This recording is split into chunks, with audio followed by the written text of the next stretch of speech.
सफर की ठोकरें ही मंजिल का पता देती है, ना रुक ए मुसाफिर इन महीन मुश्किलों से, क्योंकि शौर्य के कदमों में ही सफलता सर झुकाती है।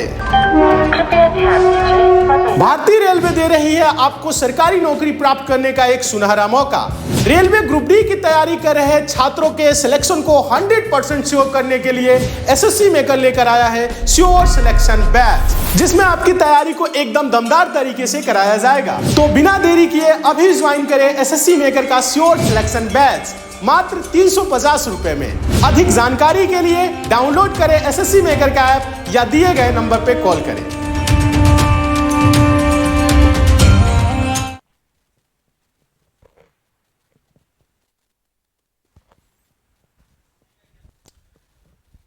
हेलो नमस्कार प्यारे बच्चों, गुड मॉर्निंग, राधे राधे, राम राम। कैसे हैं आप लोग? मैं दुष्यंत सागर आप सभी का हार्दिक स्वागत करता हूं आपके अपने यूट्यूब चैनल एसएससी मेकर पर। तो सभी को नमस्कार, सभी को राधे राधे, सभी को राम राम। भाई कैसे हैं आप लोग? जल्दी से आप लोग आ जाइए। फिर हम लोग क्या करते हैं, क्लास को स्टार्ट करते हैं और सारी चीज़ों को समझते हुए क्या करेंगे, आगे बढ़ जाएंगे। ठीक है भाई, बहुत बढ़िया जी, शानदार, एकदम शानदार। चलो जी, तो हम लोग क्या करते हैं, क्लास को स्टार्ट करते हैं। देखो आप लोग बहुत अच्छे से जानते हैं कि ये जो आपकी क्लास चल रही है, ध्यान देना जरा, ये जो आपकी क्लास चल रही है डेली होती है सुबह 7 बजे। ये जो आपकी क्लास होती है डेली होती है सुबह 7 बजे। तो इस टाइम को आपको क्या करना है मेरे भाई, नोट कर लेना है कि बिल्कुल हाँ सुबह 7 बजे क्लास होनी है। ठीक है, ग्रुप डी के लिए। और जो भी बच्चे ग्रुप डी की तैयारी कर रहे हैं, जो भी बच्चे ग्रुप डी की तैयारी कर रहे हैं उनके लिए बहुत बढ़िया बैच चलाया गया है। कौन सा? Sure selection batch. ये जो श्योर सिलेक्शन बैच है इसकी फीस कितनी है? मात्र 350 रुपए। कितनी है? मात्र 350 रुपए इसकी क्या हो जाएगी, फीस हो जाएगी। तो इस फीस के साथ आप लोग क्या कर सकते हैं, जुड़ सकते हैं और आप लोग अपनी तैयारी बहुत ही अच्छे से और बहुत ही बेहतर कर सकते हैं। ठीक है भाई, चलो जी हम लोग क्या करते हैं, आगे बढ़ते हैं।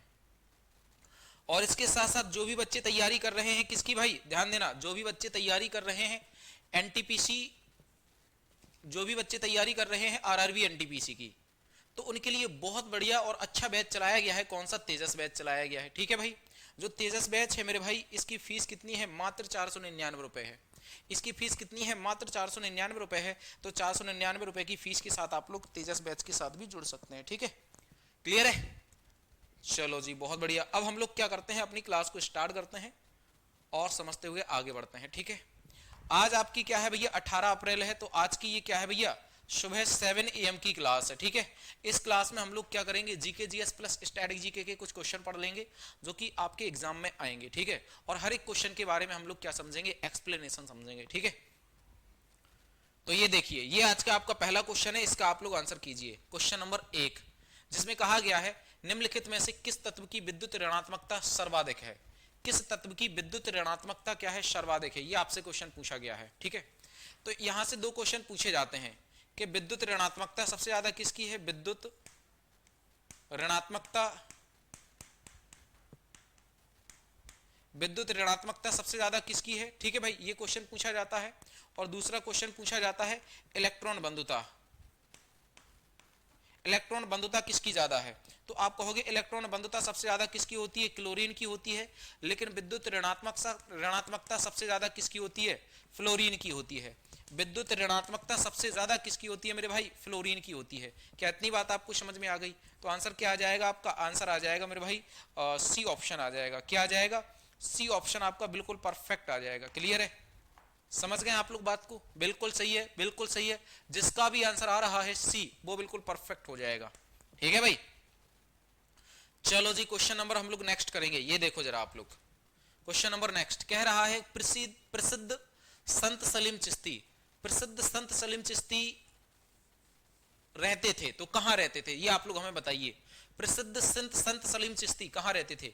क्या ये दिल्ली में रहते थे, या अजमेर में रहते थे, या फतेहपुर सीकरी में रहते थे, या लाहौर में रहते थे, या फिर कहां पे रहते थे? लाहौर में रहते थे। बताइए आप लोग, तो ये कहां रहते थे? तो ये कहां रहते थे मेरे भाई, अजमेर में रहते थे। कहां पे? अजमेर में रहते थे। ये आपको क्या करना है भैया, पॉइंट नोट करना है। ठीक है, क्लियर है? समझ गए आप लोग बात को? चलो जी, जो प्रसिद्ध संत सलीम चिश्ती हैं, संत सलीम चिश्ती, इनकी दरगाह कहां पे है? अजमेर, राजस्थान में है। राजस्थान में है। ठीक है भाई, और राजस्थान का जो आपका कहां क्या है, ध्यान देना, राजस्थान में ही क्या बनाया गया भैया, आप लोग बहुत अच्छे से जानते हैं, 2.5 दिन का झोपड़ा बनाया गया, 2.5 दिन का झोपड़ा, 2.5 दिन का झोपड़ा बनाया गया है। ये कहां पे बनाया गया है, आप लोग कहोगे भैया अजमेर में बनाया गया है, अजमेर, अजमेर। तो आप कहोगे भैया क्या आज ही बनाया गया है, नहीं, ये भैया बहुत पहले का है, कुतुबुद्दीन ऐबक ने बनवाया था। तो क्वेश्चन पूछा जाता है कि जो 2.5 दिन का झोपड़ा है वो कहां पे है, भैया अजमेर वाले पार्ट में है। किसने बनवाया था, कुतुबुद्दीन ऐबक ने बनवाया था। क्लियर है, 2.5 दिन का झोपड़ा जो ऐसा माना जाता है कि 2.5 दिन में बनके तैयार हो गया था। निम्नलिखित में से किसमें सर्वाधिक मात्रा में सिट्रिक अम्ल पाया जाता है, किसमें सर्वाधिक मात्रा में क्या पाया जाता है, सिट्रिक अम्ल पाया जाता है। तो आप कहेंगे मेरे भाई सर्वाधिक मात्रा में जो सिट्रिक अम्ल पाया जाता है वो नींबू में पाया जाता है। किसमें, नींबू में पाया जाता है। और नींबू में कौन सा विटामिन पाया जाता है, तो विटामिन सी पाया जाता है, सी। एक तो आंवला हो गया, आंवला, आंवला में भी क्या पाया जाता है, सिट्रिक अम्ल ही पाया जाता है। कौन सा, सिट्रिक अम्ल ही पाया जाता है। तो आंसर क्या आ जाएगा आपका, डी ऑप्शन बिल्कुल परफेक्ट हो जाएगा। ठीक है, अब यहां पे हम लोग बात करेंगे कि किसमें क्या पाया जाता है, यहां पे हम लोग बात करेंगे कि किसमें क्या पाया जाता है। एक तो आपका हो गया सिरका, सिरके में क्या पाया जाता है, एसिटिक अम्ल पाया जाता है। संतरे में क्या पाया जाता है, सिट्रिक अम्ल पाया जाता है। इमली में क्या पाया जाता है, टाइट्रिक अम्ल पाया जाता है। टमाटर में क्या पाया जाता है, ऑक्जेलिक अम्ल पाया जाता है। दही में क्या पाया जाता है मेरे भाई, लैक्टिक अम्ल पाया जाता है। नींबू में क्या पाया जाता है मेरे भाई, सिट्रिक अम्ल पाया जाता है। चींटी के डंक में क्या पाया जाता है, मेथेनोइक अम्ल पाया जाता है। और नेटल का डंक जो होता है उसमें क्या पाया जाता है, उसमें भी आपका मेथेनोइक अम्ल पाया जाता है। तो ये अलग अलग चीजों में अलग अलग अम्ल पाए जाते हैं, ये भी हमसे डायरेक्ट एक एक नंबर में पूछ लिया जाता है। तो इनको भी आप लोग क्या करते चलिए, पढ़ते चलिए मेरे भाई। ठीक है, चलो आगे बढ़ते हैं हम लोग, क्वेश्चन नंबर नेक्स्ट करेंगे। कह रहा है युद्ध जिसमें भारत ने मुस्लिम शक्ति की स्थापना की, वह युद्ध कौन सा है जिसने भारत में मुस्लिम शक्ति की स्थापना की। आप लोग हमें बताइए वह कौन सा युद्ध है जिसने भारत में मुस्लिम शक्ति की क्या की, स्थापना की। तो वह कौन सा युद्ध हो जाएगा, वह तराइन का युद्ध हो जाएगा, तराइन का प्रथम युद्ध। तो ध्यान दे जरा, जो तराइन का प्रथम युद्ध है, जो तराइन का प्रथम युद्ध है, ध्यान देंगे जरा, जो तराइन का प्रथम युद्ध है वो आपका कब हुआ था, तो वो हुआ था 1191 में। कब हुआ था, 1191 में हुआ था। ये किस किस के बीच हुआ था, तो ये मोहम्मद गौरी और पृथ्वीराज चौहान के बीच हुआ था। पृथ्वीराज चौहान के बीच हुआ था। किसके बीच हुआ था, पृथ्वीराज चौहान के बीच हुआ था। क्लियर है भाई, ये बात आपको नोट करना है, जिसमें किसकी जीत हो गई थी, मोहम्मद गौरी की हार हो गई थी और पृथ्वीराज चौहान की क्या हो जाती है, जीत हो जाती है। ठीक है, फिर होता है तराइन का दूसरा युद्ध, ये आपका 1192 में हो जाएगा तराइन का दूसरा युद्ध। ये भी किस किस के बीच होगा, मोहम्मद गौरी और पृथ्वीराज चौहान के बीच होगा, पृथ्वीराज चौहान के बीच होगा। ठीक है, अब एक्चुअली जब तराइन का पहला युद्ध हुआ था तो इसमें गौरी हार गया था और पृथ्वीराज चौहान जीत गए थे। तो गौरी ने जैसे तैसे अपनी जान की भीख मांगी और कहा कि देखो ऐसा है पृथ्वी जी, हमें माफ कर दीजिए, हम अगली बार कभी भारत में आंख उठाकर नहीं देखेंगे। तो पृथ्वीराज चौहान भारत के राजा थे, इन्होंने, ये दयालु राजा थे, इन्होंने माफ कर दिया, कहा जाओ यार तुम भी क्या माफ करोगे। ठीक है, फिर अगली बार ये मोहम्मद गौरी अपनी सेना बनाकर आया और इसने क्या किया भैया, पृथ्वीराज चौहान के साथ युद्ध लड़ा। तो इसमें मोहम्मद गौरी की जीत हो जाती है और पृथ्वीराज चौहान की क्या हो जाती है, मृत्यु हो जाती है। यानी मोहम्मद गौरी अपने हाथों से पृथ्वीराज चौहान को मार देता है। समझ गए आप लोग। तो इस चीज से हमें क्या देखने को मिलता है, इस चीज से हमें सीखने को मिलता है कि जहां जिस व्यक्ति को हमने यहां छोड़ दिया, जिस व्यक्ति को यहां पे हमने छोड़ दिया, वही कल हमारा दुश्मन बनके उसी ने हमें मार दिया।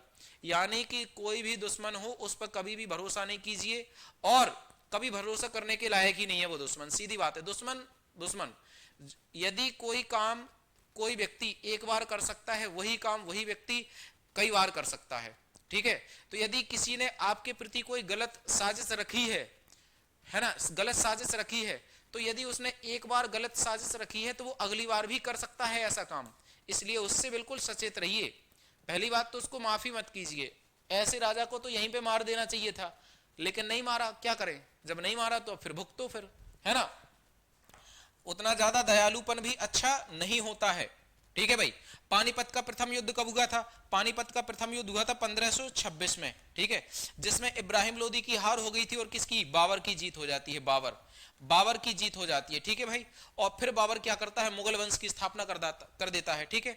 यहां पानीपत का दूसरा युद्ध कब हो जाएगा? तो 1215 में हो जाएगा। कब हो जाएगा? 1215 में हो जाएगा, जो इल्तुतमिश और यल्दौज के बीच होता है। इसमें जो इल्तुतमिश होता है वो जीत जाता है और यल्दौज हार जाता है, ठीक है भाई। तो कहने का मतलब यह है, जैसे ही मोहम्मद गौरी यहां पे जीता तो अब फिर क्या है? मुस्लिम वंश शुरू हो गया। तो मुस्लिम वंश की जो मतलब एक प्रकार से जो स्थापना होती है वो पानीपत के दूसरे युद्ध से होती है। पानीपत नहीं, सॉरी, तराइन के दूसरे युद्ध से होती है, ठीक है भाई, तराइन के दूसरे युद्ध से होती है। संगीत यंत्र तबला वादक का प्रचलन किसने किया था? संगीत यंत्र तबला वादन का प्रचलन किसने किया था? यह आपसे क्वेश्चन पूछा गया है। तो ये आदिल शाह ने किया था, या आमिर खान ने, अमीर खुसरो ने किया था, या तानसेन ने किया था, या वैजू बाबरा ने किया था, या फिर किसने किया था? वैजू बाबरा ने। संगीत यंत्र तबला का प्रचलन किसने किया था? तो ये किया था मेरे भाई, तबले का प्रचलन किया था अमीर खुसरो ने। किसने? अमीर खुसरो ने किया था। बहुत इंपॉर्टेंट है। इसी को हम लोग तोता ए हिंद के नाम से जानते हैं। तोता ए हिंद के नाम से जानते हैं। तोता ए हिंद के नाम से जानते हैं। ये भी आपको क्या करना है मेरे भाई? पॉइंट नोट करना है। इतनी बात आपको समझ में आ गई है? क्लियर है?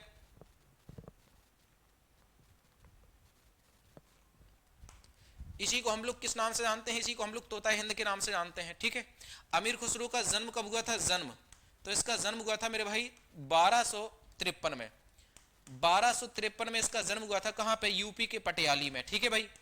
और इसकी जो मृत्यु हो गई थी, मृत्यु वो कब हुई थी भाई? 1325 के आसपास हुई थी इसकी मृत्यु हो गई थी, जो कि कहां पे? दिल्ली में हो गई थी, ठीक है। इतना आप लोग क्या कर लो भैया, पॉइंट नोट कर लो अमीर खुसरो के बारे में। अमीर खुसरो ने किसका आविष्कार किया? तबले का आविष्कार किया। तबले का आविष्कार किया। सितार का आविष्कार किया। किसका? सितार का आविष्कार किया। गिटार का आविष्कार किया। किसका? गिटार, तबला, सितार, है ना। मुकरी का आविष्कार किया। किसका? मुकरी का। और खड़ी बोली का आविष्कार किया। किसका? खड़ी बोली का आविष्कार किया। खड़ी बोली का आविष्कार किया। समझ गए आप लोग बात को? बोली का आविष्कार किया। खड़ी बोली का भी क्या किया मेरे भाई? आविष्कार किया इसने। तो ये सब इसने क्या कर रखे हैं? आविष्कार कर रखे हैं। क्लियर है भाई?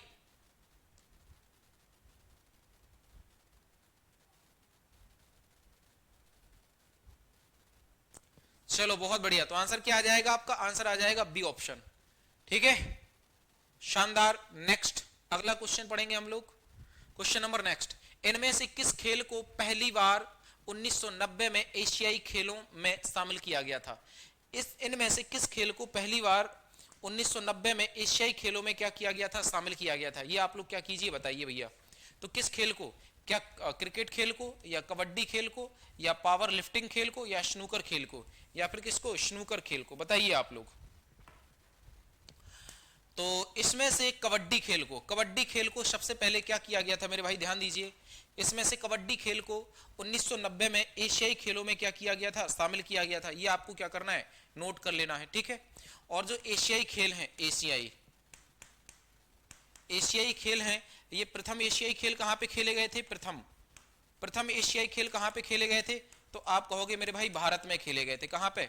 भारत में खेले गए थे। प्रथम एशियाई खेल जो है ये कहां पे खेले गए थे? भारत में खेले गए थे, ठीक है।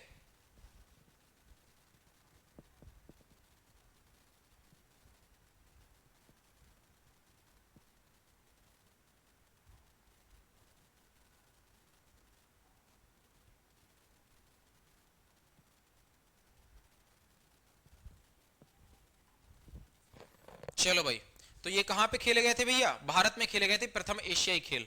क्लियर है? कहां पे? दिल्ली में। नेक्स्ट क्वेश्चन नंबर 7 करेंगे हम लोग।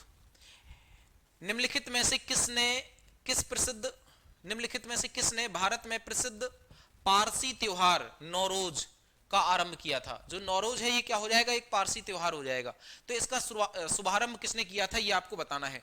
क्या बलबन ने किया था, या इल्तुतमिश ने किया था, या फिरोज शाह तुगलक ने किया था, या फिर किसने?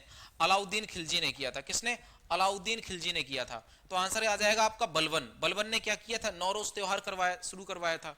इसने सिजदा एवं पायबोस की प्रथा शुरू करवाई थी। सिजदा सिजदा एवं पाइवोज। पाइवोज की प्रथा क्या करवाई थी इसने? शुरू करवाई थी। सिजदा एवं पाइवोज की प्रथा शुरू करवाई थी। ठीक है भाई, समझ गए आप लोग? तो इसने सिजदा एवं पाइवोज की प्रथा भी क्या करवाई थी? शुरू करवाई थी। किसने? बलबन ने। क्लियर है? इसने लौह एवं रक्त की नीति भी चलाई थी। लौह एवं रक्त की नीति भी अपनाई थी इसने। लौह एवं रक्त की नीति भी अपनाई थी। किसने? बलबन ने। ठीक है, जो बलबन है ये आपका 1266 से लेकर 1287 तक क्या रहा था? राजा रहा था। ठीक है, और 1287 में पुत्र वियोग के कारण इसकी मृत्यु भी हो गई थी। ये गुलाम वंश है ना, गुलाम वंश का ही शासक था। गुलाम वंश का ही शासक था, लेकिन इसने अपने शासनकाल में वल्लवनी वंश चलवाया था। वल्लवनी वंश की शुरुआत की थी इसने। वल्लवनी वंश की शुरुआत की थी। ठीक है, तो इसके बेटे का नाम था शहजादा मोहम्मद। शहजादा मोहम्मद की मृत्यु हो जाती है मंगोल आक्रमणों के द्वारा, जिस कारण बलबन को बहुत दुख होता है। और बलबन भी क्या होता है? अपने पुत्र वियोग के कारण इसकी भी मृत्यु हो जाती है। ये घर में घुस के रोता था बलबन कि मतलब बेटे की याद में। तो ऐसा करते करते इसकी तबीयत खराब हुई तो मतलब चला गया है भाई। तो आंसर क्या आ जाएगा? ए ऑप्शन आ जाएगा। Next question number 8, Mahmud Ghaznavi के साथ भारत जाने वाला या भारत आने वाला मुस्लिम विद्वान कौन था? महमूद गजनबी के साथ भारत आने वाला मुस्लिम विद्वान कौन था? फटाफट से आप लोग इसका आंसर बताइए। महमूद गजनबी के साथ भारत आने वाला प्रथम मुस्लिम विद्वान कौन था? यह आपको बताना होगा। ठीक है भाई, तो महमूद गजनबी के साथ भारत आने वाला प्रथम मुस्लिम विद्वान था अल-बनूनी। आंसर क्या आ जाएगा? बी ऑप्शन आपका बिल्कुल परफेक्ट आ जाएगा। This is clear? समझ गए आप लोग बात को? तो बी आंसर आपका बिल्कुल सही हो जाएगा। हम लोग बात करेंगे किसके बारे में? इब्न बतूता के बारे में। इब्न बतूता ये भारत कब आया था? तो आप कहेंगे भैया इब्न बतूता ये 1333 में भारत आया था। 1333 में किसके शासनकाल में? मोहम्मद बिन कासिम के साल में। मोहम्मद बिन कासिम के शासनकाल में। मोहम्मद बिन कासिम नहीं, मोहम्मद बिन तुगलक। यहां मोहम्मद बिन कासिम कहां से आ गया? मोहम्मद बिन तुगलक के शासनकाल में ये भारत आया था। ये भी आपको क्या करना है? नोट करना है। ठीक है, और जो मोहम्मद बिन तुगलक है ये 1325 से लेकर 1351 तक क्या रहा था? राजा रहा था। 1325 से लेकर 1351 तक मोहम्मद बिन तुगलक राजा रहा था। क्लियर है? जिसको हम लोग शहजादा मोहम्मद के नाम से जानते थे, ये सॉरी जोना खान के नाम से जानते थे। जोना खान है ना। चलो भाई आगे बढ़ते हैं। कोई पदार्थ जो अभिक्रिया में भाग लिए बिना अभिक्रिया की गति को बढ़ा देता है उसे क्या कहा जाता है? ऐसा कोई पदार्थ है जो अभिक्रिया में भाग लिए बगैर अभिक्रिया को बढ़ा देता है तो उसे क्या कहा जाता है? उसे कहा जाता है मेरे भाई उत्प्रेरक कहा जाता है। क्या कहा जाता है? उसको हम लोग उत्प्रेरक बोलते हैं। क्या बोलते हैं? उत्प्रेरक बोलते हैं। ये देखो, हवा से कांच के प्रिज्म में प्रवेश करने वाली प्रकाश किरणें किस प्रकार झुकेंगी? जैसे हवा से आ रही हैं प्रकाश की किरणें, जब ये कांच में प्रवेश करेंगी तो ये क्या हो जाएंगी? अविलंब की ओर झुक जाएंगी। ये अब क्या हो जाएंगी? अविलंब की ओर झुक जाएंगी। किसकी ओर? अविलंब की ओर झुक जाएंगी। ठीक है भाई, ये अविलंब की ओर झुकती हुई प्रतीत होती हैं, यानी अविलंब की ओर झुक जाती हैं। अविलंब से दूर क्या होगा भाई? बताओ। अविलंब से दूर हटेंगी, अविलंब की ओर झुकेंगी। तो आप कहोगे भैया ये अविलंब की ओर झुकेंगी। ठीक है, यानी अविलंब की ओर क्या हो जाती हैं? झुक जाती हैं। तो आंसर क्या आ जाएगा आपका? ए ऑप्शन बिल्कुल सही हो जाएगा। ठीक है, बच्चे के लिंग किससे निर्धारित होते हैं? बच्चे के लिंग किससे निर्धारित होते हैं कि मतलब जो बच्चा है वह लड़की है या लड़का है, यह किससे निर्धारित होता है? तो आप कहोगे भैया ये जो निर्धारित होता है ये माँ के रक्त समूह से, पिता के रक्त समूह से, या माता पिता के RH फैक्टर से, या गुणसूत्र से। बिल्कुल सही है, ये गुणसूत्र से निर्धारित होता है, और वो भी किसके? पिता के गुणसूत्र से। पिता के गुणसूत्र से। ये पिता के गुणसूत्र से क्या होता है? निर्धारित होता है। इतनी बात आपको समझ में आ गई, यानी आंसर क्या आ जाएगा आपका? ए ऑप्शन बिल्कुल सही हो जाएगा। A option. ठीक है, इसका आंसर कर लीजिए। किस भारतीय जलप्रपात में राजा, रानी, रॉकेट और रोवर नामक चार अलग अलग झरने हैं।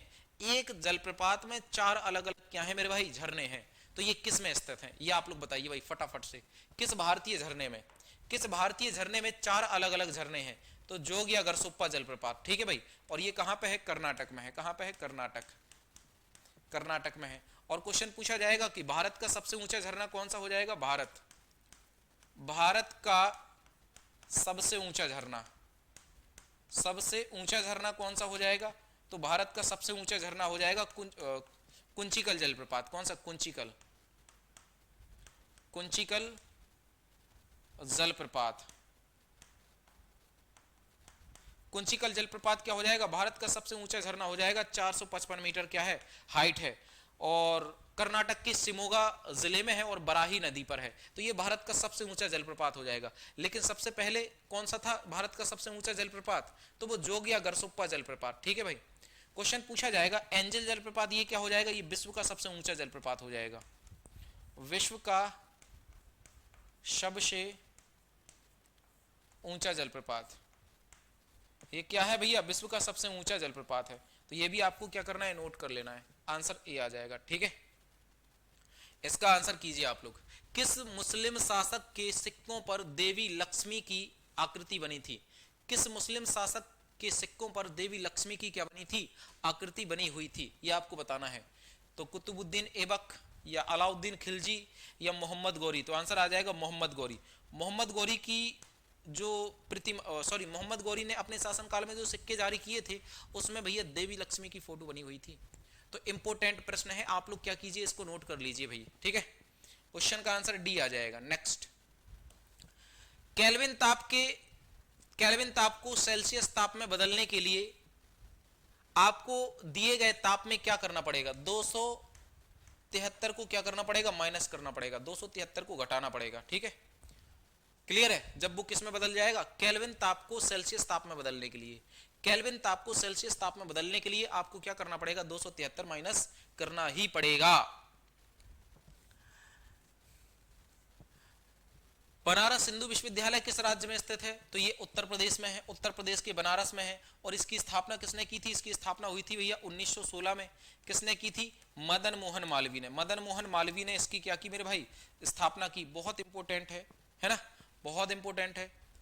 वायवीय श्वसन क्या होता है? वायवीय श्वसन क्या होता है, आप लोग बताइए। वायवीय श्वसन, तो ऑक्सीजन के बिना श्वसन या ऑक्सीजन की उपस्थिति में श्वसन या गलफड़ों के माध्यम से श्वसन या त्वचा के माध्यम से श्वसन। तो जल्दी से आप लोग बताइए कि वायवीय जो श्वसन होता है यह क्या होता है? जो वायवीय श्वसन होता है यह क्या होता है? बहुत ही बढ़िया भाई। तो जब आप ऑक्सीजन की उपस्थिति में श्वसन करोगे, जब आप ऑक्सीजन की उपस्थिति में श्वसन करोगे तो उसको हम लोग क्या बोलेंगे? उसको बोलेंगे वायवीय श्वसन, ठीक है। आंसर नेक्स्ट 17 नंबर कीजिए आप लोग इसका आंसर। भारतीय राष्ट्रीय कांग्रेस के प्रथम मुस्लिम अध्यक्ष थे। भारतीय राष्ट्रीय कांग्रेस के प्रथम मुस्लिम अध्यक्ष कौन थे? ये आपको क्या करना है, बताना है। भारतीय राष्ट्रीय कांग्रेस के प्रथम मुस्लिम अध्यक्ष कौन थे? अबुल कलाम आजाद या रफी अहमद या बदरुद्दीन तैयब या फिर अब्दुल गफ्फार खान? तो भारतीय राष्ट्रीय कांग्रेस के भैया प्रथम मुस्लिम अध्यक्ष जो थे वो कौन थे? बदरुद्दीन तैयब जी थे। कौन थे? बदरुद्दीन तैयब जी। इनको मद्रास अधिवेशन में, मद्रास अधिवेशन में 1887 में इनको अध्यक्ष बनाया गया था। 1887 में इनको क्या बनाया गया था? अध्यक्ष बनाया गया था मेरे भाई। बहुत बढ़िया जी, बहुत शानदार। तो आंसर क्या लगा दोगे आप लोग? शी लगा दोगे, शी, ठीक है। नेक्स्ट का आंसर करेंगे हम लोग।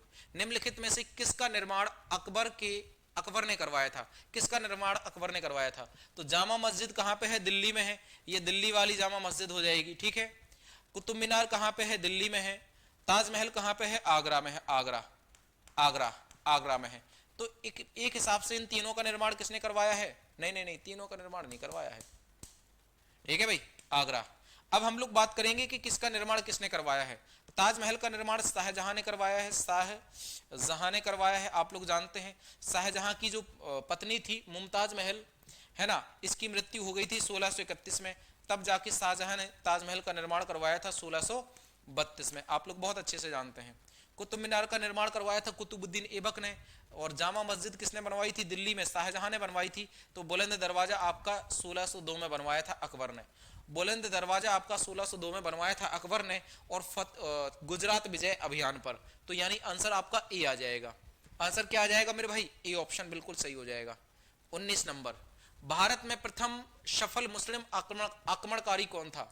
भारत में प्रथम सफल मुस्लिम आक्रमणकारी कौन था, यह आपको बताना है। बताइए आप लोग, भारत में प्रथम सफल मुस्लिम आक्रमणकारी कौन था? तो कुतुबुद्दीन ऐबक, महमूद गजनवी, या मोहम्मद बिन कासिम, या फिर कौन हो जाएगा भाई? या फिर मोहम्मद गौरी। तो मोहम्मद बिन कासिम, इसने भारत पर आक्रमण किया था 712 में, और 714 तक ये क्या रहा था? भारत का शासन रहा था। और भारत के कहां पे? सिंध वाले क्षेत्र में, सिंध वाले क्षेत्र में ये शासक रहा था। ठीक है, इसी ने भारत में सबसे पहले जजिया कर लगाया था। इसी ने भारत में सबसे पहले क्या लगाया था? जजिया कर लगाया था। किसने? मोहम्मद बिन कासिम ने। और यही प्रथम मुस्लिम आक्रमणकारी हो जाएगा जो सफल हुआ था, प्रथम सफल मुस्लिम आक्रमणकारी। ठीक है, क्वेश्चन नंबर 20, NH3 में नाइट्रोजन की संयोजकता कितनी है? ये आपको क्या करना है? बताना है। ठीक है, ये आपका लास्ट क्वेश्चन है, और यही आपका क्या है? होमवर्क क्वेश्चन है। ठीक है, इसका आंसर आप लोग क्या करेंगे? कमेंट बॉक्स में कमेंट करके आप लोग हमें बता देंगे। ठीक है भाई, बकाया आप लोग कर रहे हैं भाई तैयारी, तो आपके लिए कुछ इंपॉर्टेंट पॉइंट ये हैं कि जैसे जो भी बच्चे NTPC की तैयारी कर रहे हैं, जो भी बच्चे ग्रुप डी की तैयारी कर रहे हैं, तो ग्रुप डी के लिए हमारा बहुत बढ़िया बैच चलाया गया है। कौन सा? Sure selection batch. कौन सा चलाया गया मेरे भाई? श्योर सिलेक्शन बैच चलाया गया है। बहुत ही शानदार, बहुत ही अच्छा बैच हो जाएगा श्योर सिलेक्शन बैच। ठीक है, दूसरी बात यह है कि जो भी बच्चे तैयारी कर रहे हैं NTPC की, जो भी बच्चे NTPC की तैयारी कर रहे हैं, उनके लिए तेजस बैच चलाया गया है मात्र 499 रुपए में। कितने में? मात्र 499 रुपए में। तो आप लोग इन बैचेस को ले सकते हैं और आप लोग अपनी तैयारी बेहतर कर सकते हैं। ठीक है, बकाया आज के लिए इतने ही क्वेश्चन हम लोग पढ़ेंगे, और कल मिलेंगे सेम जगह सेम टाइम पर। तब तक के लिए नमस्कार, राधे राधे, राम राम, जय हिंद।